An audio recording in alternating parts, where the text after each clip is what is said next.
Greetings, friends, and welcome to Of Simches, one more conversation in our series about the foundational role of crises in Jewish history. And I'd like to begin this conversation with what I take to be an incredibly important thought by our friend Friedrich Nietzsche. And in the genealogy of morality, Nietzsche tells us that one can only define that which has no history. One can only define that which has no history. So if I take an equal-sided triangle, for example, an equal-sided triangle, seemingly at least, has no history. 10,000 years ago, 10,000 years from now, 20 million years from now, if some aliens or distant grandchildren still do geometry, the equal-sided triangle will be exactly the same. It doesn't change, it doesn't evolve. But anything that has an history, by virtue of being an historical phenomenon, always changes, always develops, and therefore cannot be defined. And if we think of something like Judaism, for example, which is often presented rather simplistically as a Unitarian picture, it is a deeply historical phenomenon. It always changes, it always evolves. Meanings are transformed, values are prioritized differently. New values sometimes can be introduced from encounters with other evolving cultures, etc., etc. And the story of the evolution, of the transformation of Judaism, the way in which it shapes and reshapes itself, is often very much linked to the various crises that have characterized much of Jewish history.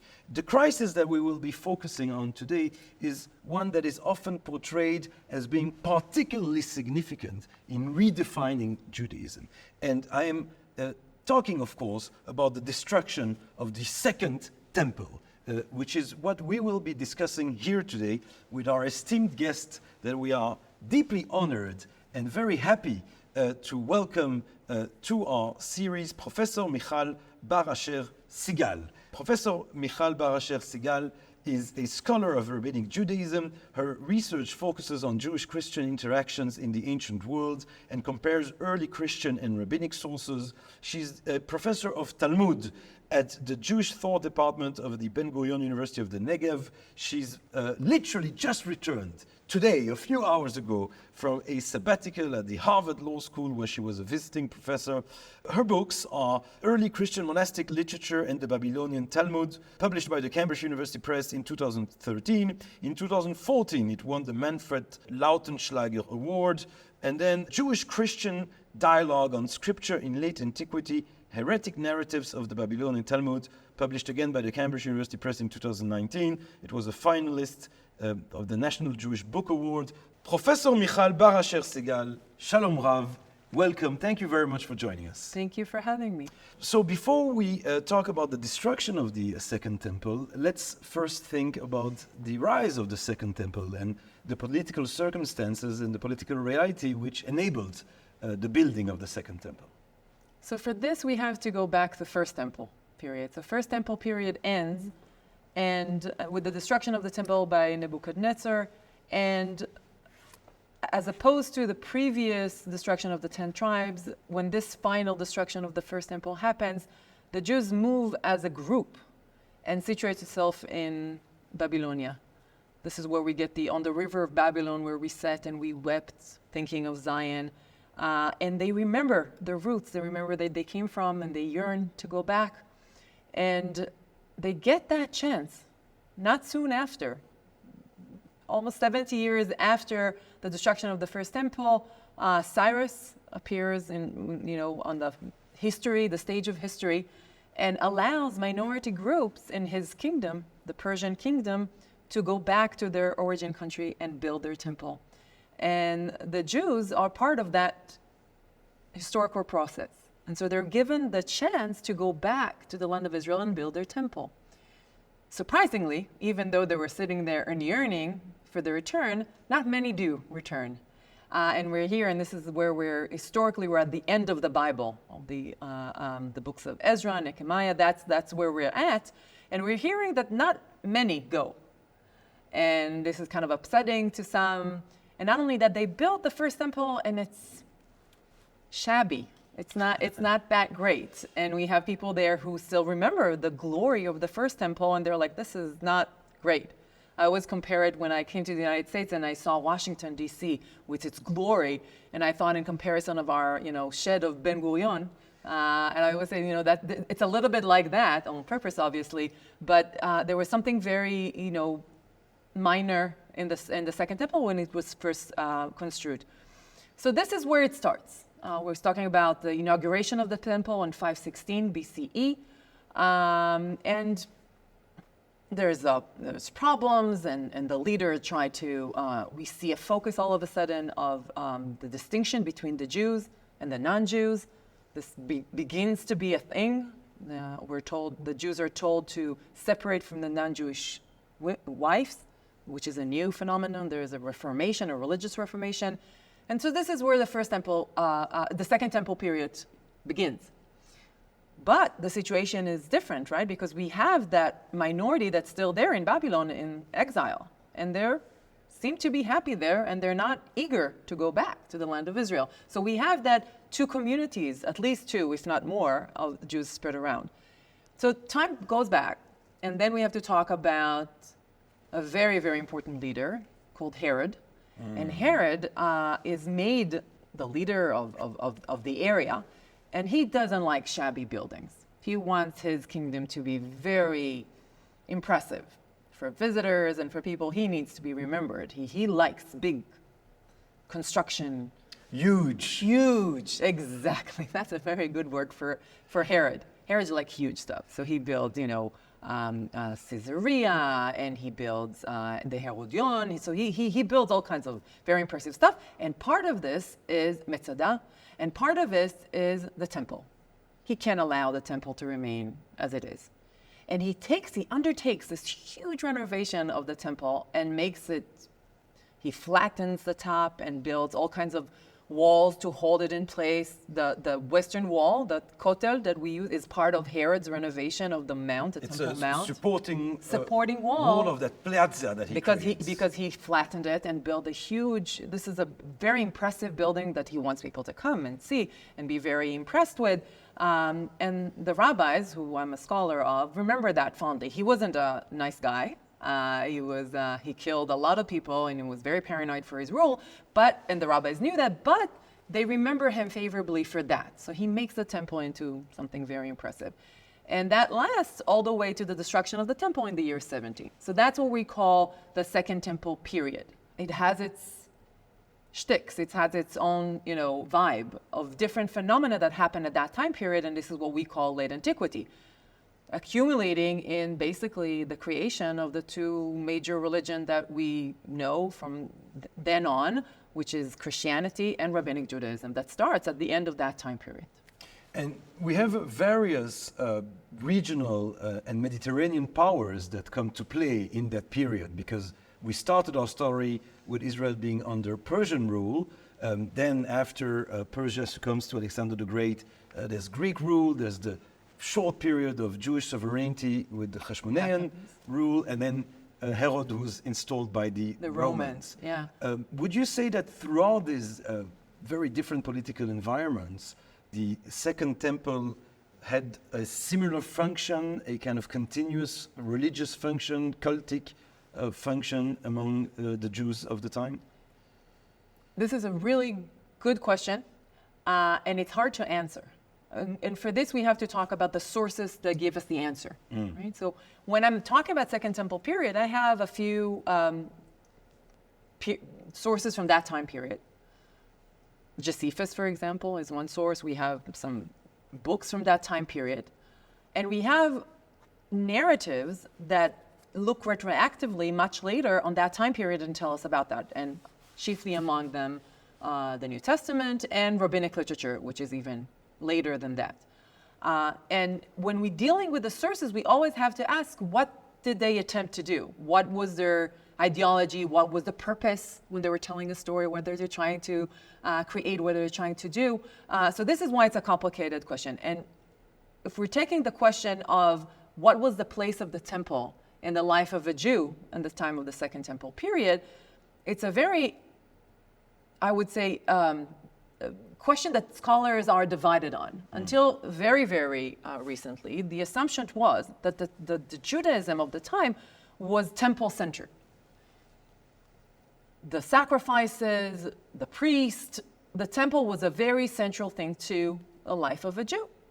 And when the temple gets destroyed in the year 70, it's such a watershed moment. It's such a traumatic event that changed the course of history for any Jew living in that time period, right? So this was so you have to ask in what way and in how, in so many, and this is, again, my field of study is the connection between Jews and Christians. This is a major issue, right? What happens when you don't have a temple anymore? What remains of your Judaism if the temple is so central to you? And right? how does a temple-based religion survive the the destruction? destruction? How does it morph into something else? And the morphing of it, right? So that was a big question. So that's one way of looking at it, and there's a lot of thought that was put into that. But recently, a few scholars, I would mention Tessa Rejak, for example, in a recent book, they revisit that and they ask, really? Was the temple so important for the life of, let's say, a Jew living in the Galilee? How many times did a Jew, let's say a farmer living in the Galilee, visit the temple? He was busy, taking care of his family. Not to speak of Jews not to speak of Jews living outside of the land of Israel. Think of Mecca, right? Of the visit, how important that is. How many people make the trip to? So, this is a really essential question. So, for this I would add also archaeological evidence of synagogues, the existence of synagogue and the synagogue movement, that we learn more and more as we find more and more evidence for synagogue existing at the same time of the temple. Magdalena, for example. Yeah, and the centrality of that institution, the religious institution, in the life of people who did not live in Jerusalem. So what happens at that moment when the temple gets destroyed? What difference does it make to a Jew that lives in that time period? Is it that traumatic? Would it change his life that much? Of course, it's an important event in terms of, the historical value, the nationalistic value, the political reality of course, no one denies that. But the practical reality of religious life of a Jew at that time period, would that have made such a difference on a day-to-day basis?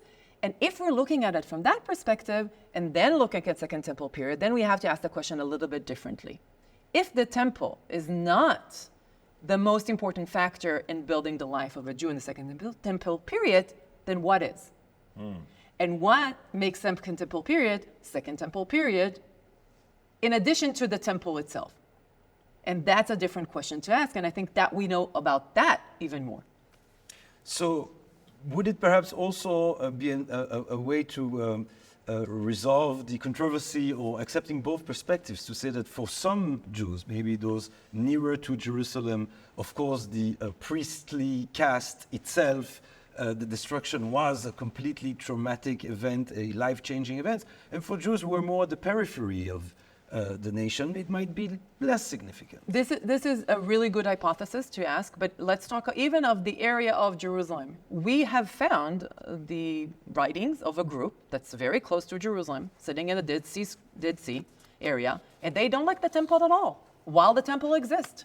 They hate the Sadducee, they hate the evil priest, and they won't take any part of it. And this is while the temple still lives, and they are kosher Jews. The right? Essenes. The Essenes, or we like to call them the Dead Sea community, because we don't, there's a controversy, are they the same as the Essenes or not? But the people who created the Dead Sea Scrolls, they didn't like the temple while it was still existing. So what would the destruction of the temple meant if they had survived the Roman? They didn't, but what would have meant? But also, let's talk about the people, the Sadducees, who were taking care of the temple at the time of the destruction and who were central to that. What happens to them after the destruction of the temple? Do we see leftovers of them when rabbinic Judaism is created? Are they part of it? Are they not part of it? Do we have views, halachic views? Do we have theological views that they were keeping inside rabbinic literature? Josephus tells us that there were different theological views. So this is where we go into the question of, so then what characterized the Second Temple period besides the temple? So we see a lot of characteristics in here. This is when we had our pre-talk. I told you that the best way for me to explain to my students what Second Temple is all about is quoting from my best source for that, which is The Life of Brian of Monty Python, which, I show that for an hour and a half, and it saves me a lot of time explaining, because it really shows a lot of the main phenomenon of the time period, which is sectarianism. A lot of groups that split all the time, the Judean Front of Judea, and all those groups that fight among themselves in the ways they differ, and making all the time the boundaries. Oh, we're nothing like them. We have different. So a lot of sectarianism. We have apocalypticism, the feeling that the end of time is near. Something very bad is about to happen, or something very good is about to happen, but the end of time is near. So that's another phenomena. We see a rise in the belief in angels and celestial being in heaven. So that's something that happens. So there's multiple ways to look at what's happening at the time period. And when you look at that and take that into account in Second Temple period, we also can, Josephus tells us that there have different theological views. So for example, the Sadducees did not believe in the resurrection of the dead. We see that humanity as a whole, pretty much religion, decided to abandon that and go with resurrection of the dead, probably because it makes us feel so much better than not believing in it. But there were different views. So what happened to those views and the people holding them when the temple got destroyed and we're rebuilding something else? So these are all kinds of questions that we're Always asking. look at the bright light. Bright side of life. And death also. Always look at the bright side of death. Let's zoom out a little bit differently and think about really the actual historical events leading to the destruction of the temple. If we make another movie beyond Life of Brian about the destruction, about that period, and about specifically the destruction of the temple, when do you start telling the story? Where does the story start? I think it's a good question. I can't give you any definite answers to any of the questions you're asking. I'm sure you've kind of pretty much figured it out by now. It's complicated. And again, it all has to do with the sources that are telling the story. So for example, the rabbis put a lot of emphasis years after the destruction of the temple, even though they have sources going back to the time of the temple, but when they look back, they put a lot of emphasis on blaming the victim. It's totally victim blaming. We were split, we weren't listening to each other, sinat chinam, the hatred. Gratuitous hatred. We have the not caring about human life and caring more about the temple worship, all kinds of act like that. And the romance part in it is really diminished, which is a very interesting choice to make. Maybe not so interesting where you're talking about religious minority that will remain a religious minority for decades. Maybe to come. it's a way of doing theodicy, of justifying God, because if we were guilty, then God is involved. Totally. It preserves providence in a weird way. That's definitely a way to look at it. I also told you that I found so we have other sources that look at the destruction of the temple and they say, well, this had to have happened because this is part of a range of actions that should lead at the end to the good stuff. So it had to happen. So we have a story, a very famous story in a midrash called Decharaba, when the rabbis are walking in the mountains, they see the deserted mountain, and they see foxes coming out of the ruins of the temple, and the rabbi starts crying. And Rabbi Akiva is walking with him, and he's like, why are you? And he starts laughing, and they're, why are you crying? Why are you laughing? And they say, this is the most holy of holies, and we see foxes coming out of it. We're talking about the destruction of it and seeing destruction and animals coming out of it, and we can't ignore the fact that we're talking about a time where we actually saw such views with our own eyes. So you see them crying, but Rabbi Akiva is happy. Why? Because he says we had to go through that because the prophets prophesied both about the destruction and about the rebuilding at the end. So if that happened, that means that the other half will happen too. So that is a good sign. So there's something about the destruction that leads to the good ending. We also see, and I think this is even more extreme, in Sikta de Rav Kahana, this is a paragraph that I haven't seen many like that say, no, it's not good. The destruction doesn't have a good angle because it's part of the process. It's good in itself. So the Midrash says, while the temple was being built, I had many evil people come out of the Jewish people. Once the destruction of the temple happened, I had righteous people come out. So the destruction is good for us as a nation. Not being in power not having the temple is a good thing for us. And that's a very extreme position, being in the horrible mess and destruction and awfulness of the destruction and looking at it and saying, that's better than what had happened before. And now, again, all of this is told from a later perspective of the Jews themselves, looking at their history and trying to make sense of it, right? And trying to realize what it does. So is that a historical perspective? I'm not sure, but at least it's a way to look at it. We have other views. So Christians, for example, and Persian alike, or Greco-Romans in some cases, they look at the destruction of the temple as a proof. The Jews were wrong. They look at historical events. We see that, by the way, all through history. People look at other people's misery and find ways to justify their own way of thinking and say, oh, that's a proof that you were wrong. God deserted you. That's it. So this is a way. We have to keep that in mind when we're thinking about the Jewish response to that, right? Because they're thinking, oh, does it really say we're the ones that's suffering? Does it really say that God deserted us? No, let's find a different answer. That would be better, maybe. So we have all of that to take into account when we're looking at what was the reason that led to the destruction of the temple. And then we have the whole history part of it, right? Was the destruction of the temple, for example, so what do the sources of the time tell us, right? So the Romans don't like rebels. Maccabees was a fluke. There was like a whole historical combination. In general, it's not recommended to rebel against empire. Doesn't work so well. And so the Romans come with all forces and they decide they're had it with the people. They come and they want to quiet the rebellion. But specifically about the destruction of the temple, Josephus tells us a very interesting story. He tells us that was not planned. That was not part of the plan. Titus wanted to keep the temple. That was not part of the plan. There was some kind of a mistake. This is but is that the truth? Is that what really happened? So that would mean that in the madness of war and violence, yes, someone like by accident did it, destroyed the temple because without it being a strategic purpose. He says there was no what was the incentive? Rationale. What was the incentive to do it? The rationale. Why would you do it? So now we have to remember, Josephus wants to defend his new Roman masters and his new Roman companions. So he is not all the way objective about this stuff. So should we accept his account or not? So actually, scholars tended to ignore that description and totally, dismiss him. But recently, a few scholars said, you know what? Maybe we should take him more seriously and think about that. Maybe it wasn't planned as part of the deal. So these are all the actual history of the time of the Second Temple period, and the destruction and the war is a complicated matter as well. So that's at least three angles to answer your question of why did the temple got destroyed.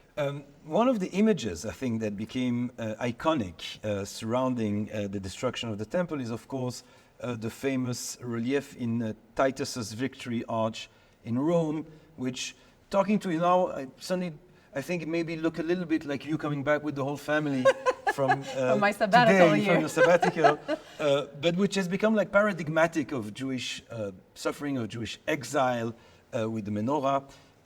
But most people weren't exiled at the time of the destruction, right? So the destruction happens in the first century, but Jews keep living in Jerusalem and in Judea for a while longer.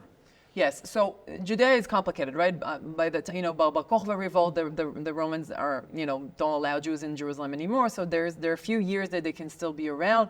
It's not fun being Jewish in the land of Israel in that time period. It's a complicated time period, but rabbinic literature is created that time period, the Tannaitic, the early rabbinic literature. So there is a flourishing community. The rabbis tell us that they move from place to place, but Yavne is the central place where basically rabbinic Judaism, we're told retroactively, is created. So the rabbis, meet there, converse there, create there what will lead to be, at least according to their myth of the beginning, what will lead to be rabbinic Judaism. And that happens in that time period.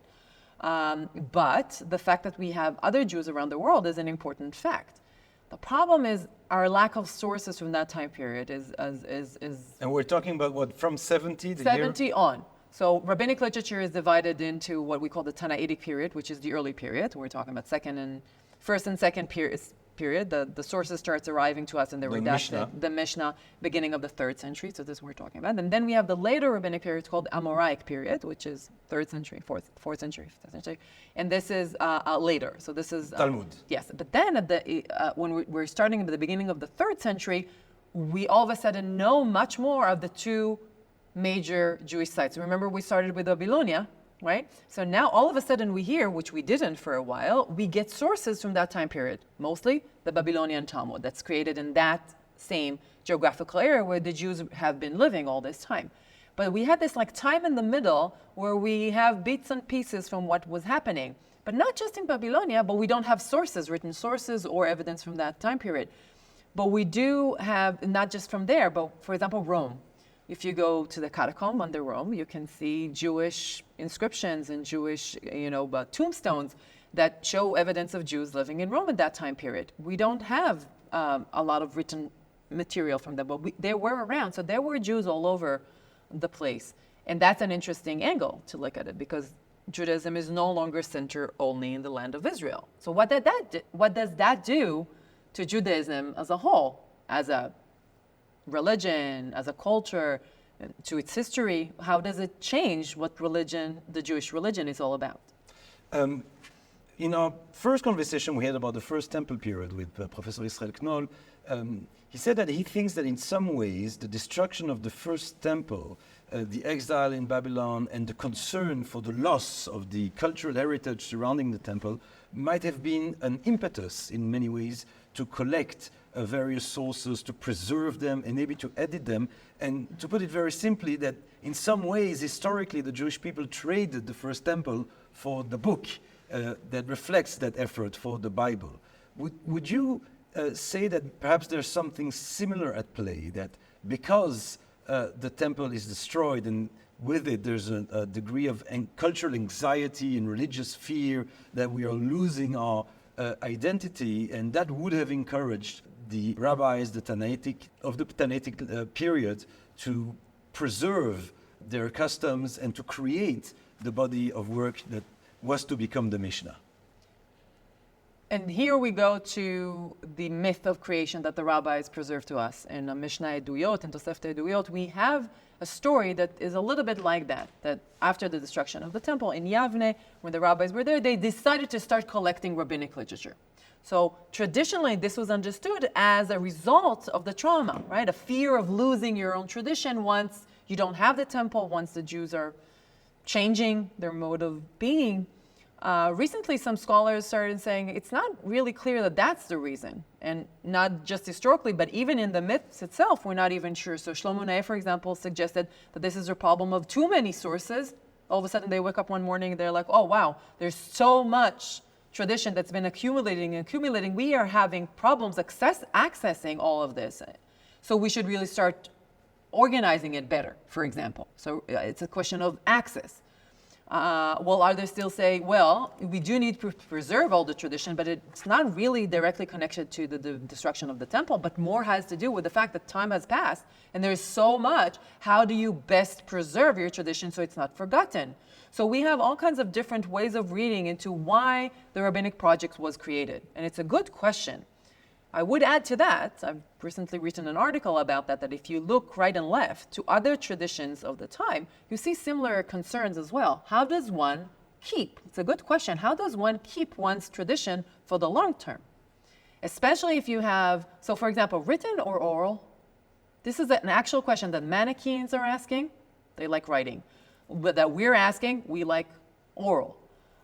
Christians are asking, some Christians like written, some Christians like oral. But what is the best way to keep one's tradition? So on the one hand, if you keep it written, there's actual written material that you can use to keep your tradition. But it also freezes them in time. And what happens if new things happen? The same thing we have, within the Bible, right? It's frozen in time. So if you need to ask, can I drive on Shabbat? You can't get the answer from the Bible because it was frozen in time when there were no cars. So what happens if you keep things oral? You can still add to them and change them and interpret them more freely. So what's the best way then to keep your tradition alive? Is it written or oral? These are actual questions that people are asking all around in this area. in the same time period. Christians, Manichaeans, Jews, Persians, they're all asking that question, and it's not an easy one to answer. Let's talk about preserving tradition. In what order do you do it? Do you do it by the person saying it? So let's say I collect all of Jeremy Fogel's podcasts in one place, in one link, right? Or do I go and look for search in one of the application of the podcast by topic?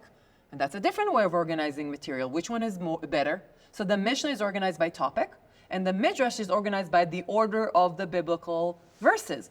Which one works better? If you want the Sabbath, you'll have to skip from one place to another. But if you read the Bible and you want the Midrash to help you follow it, the Mishnah is less helpful than the Midrash. So what's the best way to organize material?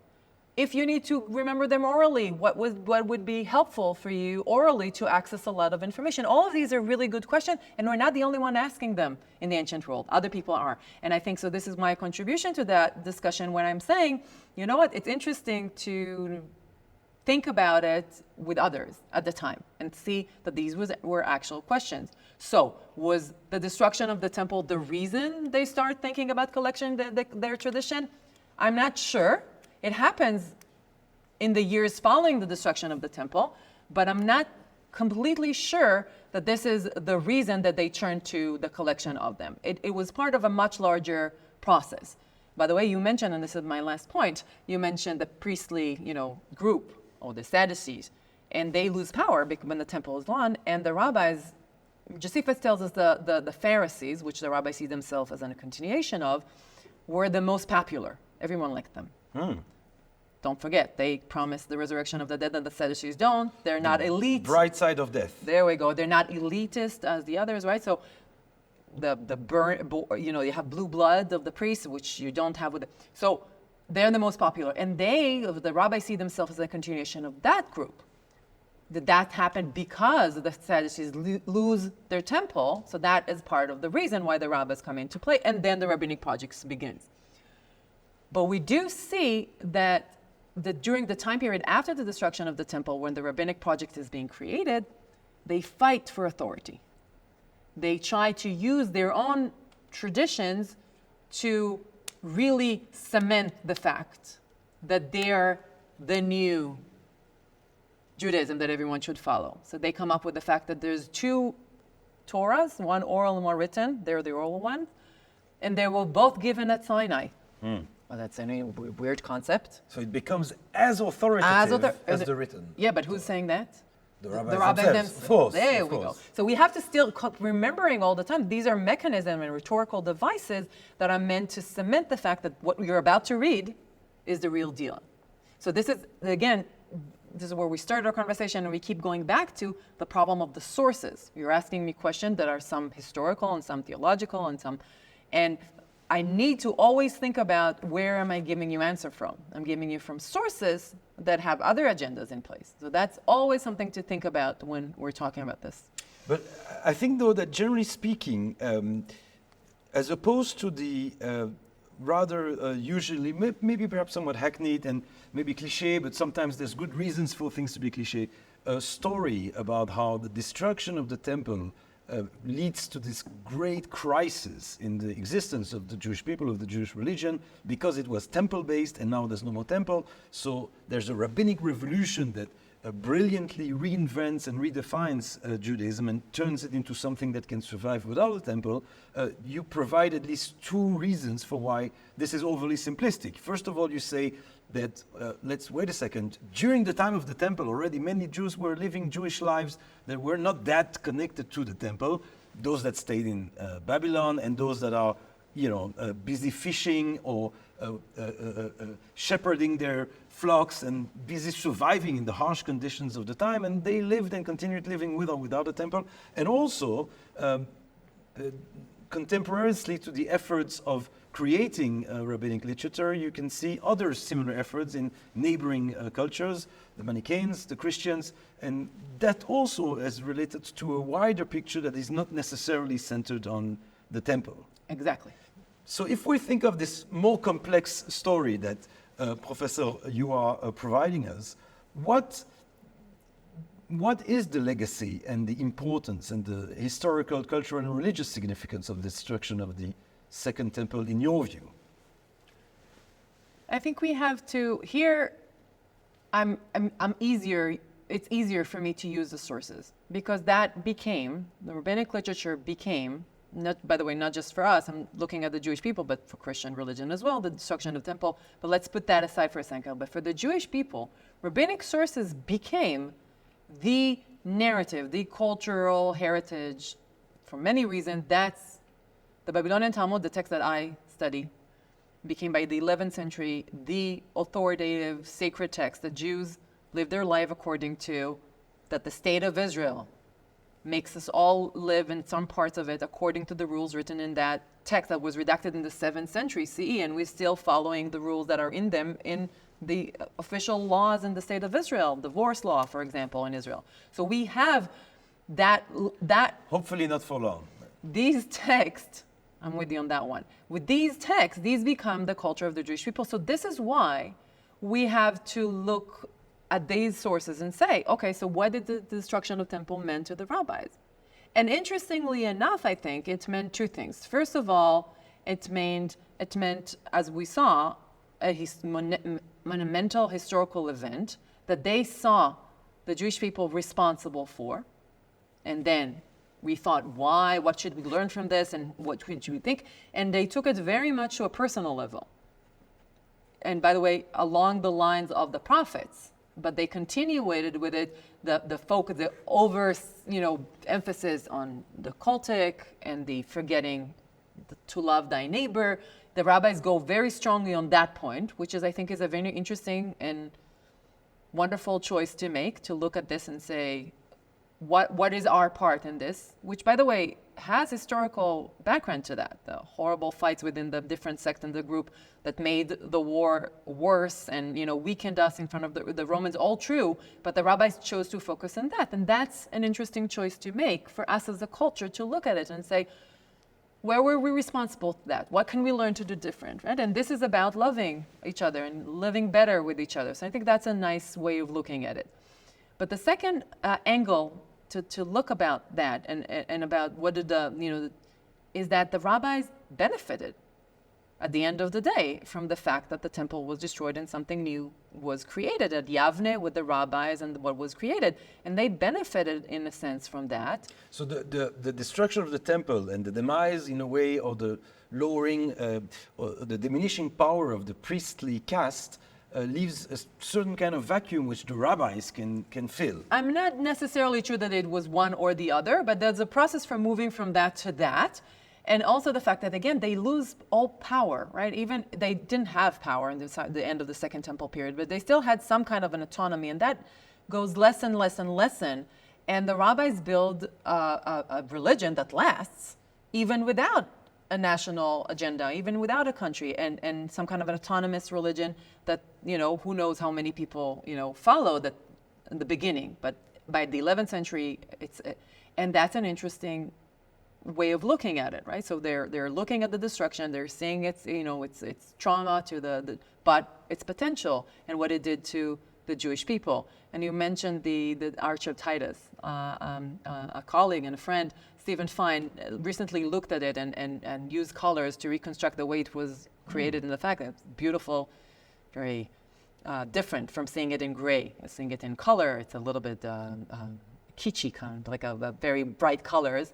But you see, people used to say that the people carrying the stuff were Jewish slaves. He nicely showed that they're not. They have wreaths on their head. It looks like Roman carrying the stuff. But what it did to us as a nation, believing that this were all Jewish slaves and the disruption of them leaving the country and going somewhere else, and the creation of the Gula, of the exile, right, of living outside the land of Israel. That's a huge moment in history. It takes a while for this to happen. And again, Babylonian Talmud, that's when, beginning of 3rd century, we start seeing that happening.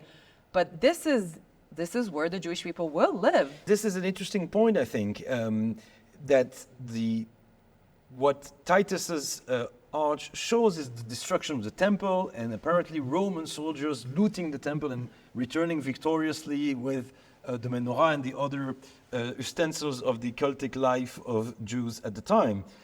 but perhaps historically, then that carries great symbolic significance. But historically, it must have been the beginning of exile, the end of Jewish life in Judea, which has far more, perhaps, actual importance in the life of the Jewish people. And that happens later. And I think that's very true. Again, So Bar Kokhba, the quelling of the Bar Kokhba rebellion might have been more traumatic in a way. in a sense that this was like the final nail in the coffin, right? But again, the exile starts before, already in the beginning, at the end of the the first temple period, and it goes on. But this is, Bar Kokhba revolt is really. There's a famous dialogue of Trifo when Justin Martyr described talking to a Jew, and the dialogue starts, and they're talking about Jews and Christians and Judaism and Christianity, and he asked his friend, where are you from? Trifo. He meets the Jew Trifo, and he said, I just fled from the war in Judea, and he's talking about the Bar Kokhba revolt, and it's kind of like no one knows if it was a real Jew or not, and invented about it. But anyway, this moment in time when the Bar Kokhba is like the final nail in the coffin.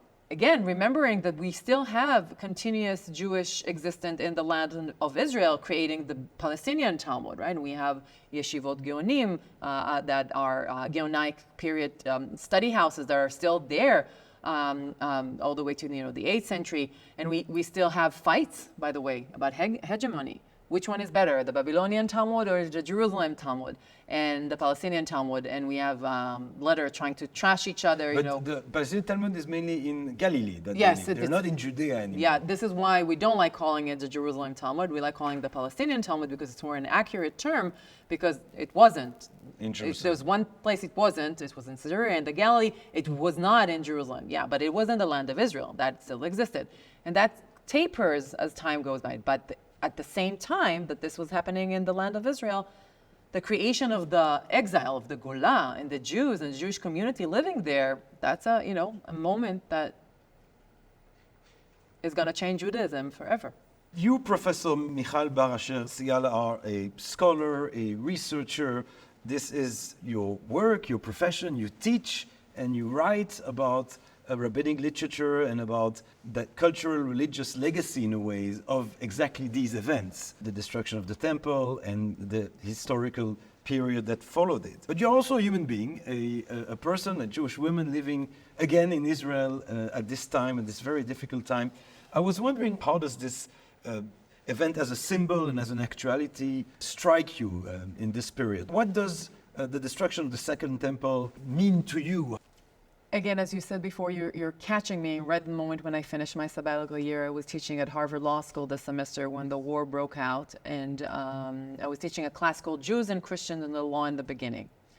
And it's a class that's meant to show that the relationship between Jews and Christians all through the first centuries CE was complicated. They were polemicizing against each other. They were fighting, but on the other hand, they were friends. They were doing each other. They were sharing some costumes. Chrysostomus from the 4th century yells at his Christian community to stop fasting on Yom Kippur. And we have them sending to each other. We have laws in Spain in the 4th century, stop accepting matzahs from the Jews around Passover. So we have all kinds of complicated relationship between Jews and Christians alongside, again, polemics and writings. So I teach this from the Jewish writings and from the Christian side. Greco-Roman writings, Persian writings, and we're talking about this. And it's very interesting, and I really deeply believe that understanding the past is very crucial to our life. But you know what? It was a little bit far off, because Jews and Christians kind of get along pretty much in most of the world at this point. And even though the notion is an important one, it's a little bit far. We've forgotten that Jews were, I'm teaching Jesus in the Talmud passages, and I tell my class, these were actual passages that have blood on their hands, because Jews were murdered in the Crusades and in other events through history for these. It was a very bloody history, but it's a little bit far. But then the war broke out, and I was teaching this class, and I basically went through the war. I had to get up in the morning and teach when there were still terrorist attack, and I was crying uncontrollably in class as well, and teaching them, and I was telling them what was happening, and I'm reading all of a sudden texts that describe Jews a certain way, very polemically, very nastily, or I'm reading Jews telling about destructions and telling in the past, not the Second Temple period or later in history. And all of a sudden it gets a whole other dimension because we're going through a destruction ourselves. We're going through a complicated inter-religious war. And it's no longer, far. And it was a very awful experience, of course. But it was also a very interesting and empowering one because I went through that with my non-Jewish students in class, Catholics and Protestants and atheists. I also had a few Jews in the class who were telling me about their reaction to, what was happening at Harvard and their reaction to the political arena. And I come from Israel, and I'm very honest about this, and I say what I think, and I don't hide my views about what was happening and my hurt from some of their reaction. But at the end of the day, I am a very strong believer that the study of the past and the inter-religious dialogue between different groups and understanding that people are people are people. There always were, and God has always been an issue between religious groups, and it always had a history to that.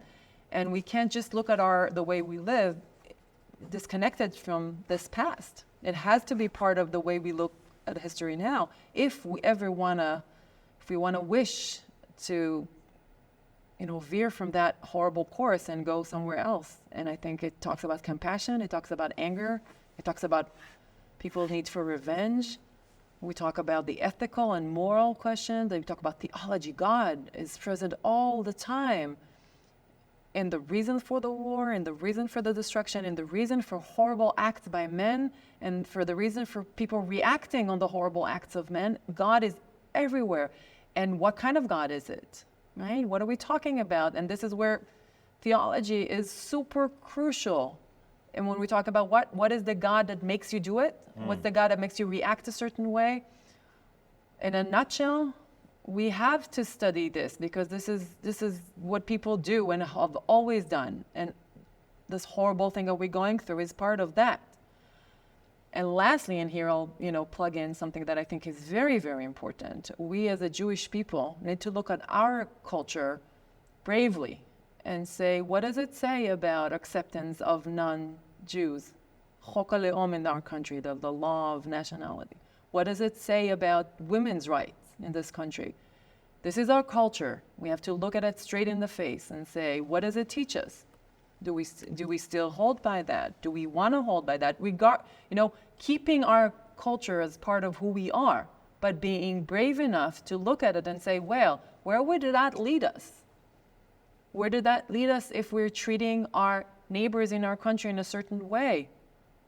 If we're committing certain acts, and also certain acts are being committed towards us, we have to be able to look at the sources critically, with knowledge and with thought, because that matters. Which maybe could lead us to a final thought that I would like to get from you about the temple itself, which also is still haunting. You mentioned the way God is everywhere in the current conflict on both sides in different ways. But the temple too, and the Temple Mount and the significance it has had, still haunts this land and still leads to conflict, leads to violence. It seems that in some ways the rabbis were better able to deal with a religious life without the temple, but at least some parts of among or some movements or some Jewish religious movements today are able to, and there's a kind of yearning for the physical correction of that destruction and returning to the cults and the sacrificial religious cultish behavior. I'll answer you in two ways. Personally, I will say I do not yearn for the Temple, so I'm talking from that perspective. So I have to say I grew up in a milieu that did yearn for that and pray for that, no longer wish for that. But it was already complicated by the Jews at the time. Maimonides, or even in the Talmud, we have views that do not think that, at the end of time we'll have the temple back. And we have to stop and talk about history as well. We have to understand that when the temple was built, the first and the second, this is what a time period where everyone had temple. Greco-Romans had temple. Everyone had temple. And then our temple was part of that milieu of temples. Keeping the temple view alive, even when the rabbis moved on from that, is an interesting choice to make. But the rabbis are not free from guilt in that choice because they keep talking about this and keeping this in their prayer. And we have entire tractates dedicated to the temple worship. So we have this both, even though, again, as I told you, we have passages that say, the destruction of the temple might have been a good thing. But there is this ambivalence of keeping the temple alive, maybe as a rhetorical device, maybe as a way of looking and thinking about certain things, the place of God in our life. But they were, again, the rabbis were complicated. There's a lot of views in the rabbinic, and when they're thinking about the end of time, they're thinking about that. I think again, here I go back to my personal view. I think if you're looking at the temple as a phenomena that belonged to a certain time period, where people thought that gods need to eat, and you have to sacrifice food for them, and you have to do libation because they need to drink, and they need to have good smell, and you have to, all kinds of stuff, and they need light in their, menorah in their temple, all kinds of views that were good and fit for the time period where they were created, not just for the Jews, for everyone around them.